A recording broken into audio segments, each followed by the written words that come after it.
పూర్వకాలంలో మన అమ్మమ్మ, నానమ్మ వాళ్ళ కాలంలో హెయిర్ ఆయిల్ కాస్ట్‌లీ ఉండేవి కాదు. ఉన్న వాటిల్నే పొడవు జడలుండేది.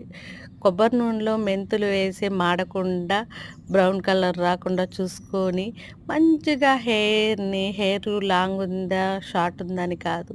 హెయిర్ ఎంత హెల్తీగా ఉంది, స్మెల్ ఎంత బాగుంది అనేది. హెయిర్‌లో ఎప్పటికప్పటికి స్మెల్ అనేది వచ్చేస్తూనే ఉంటాది. దాన్ని మనము మంచిగా మసాజ్ చేసుకుంటూ ఉంటే వీక్లీ 2 అయినా చేసుకోవాలి మసాజు. ఎక్కువ ఆయిల్ అనేది హెయిర్‌లో ఉంచుకోకుండా ఈ మునివేళ్ళతోనే మసాజ్ చేసుకోవాలి.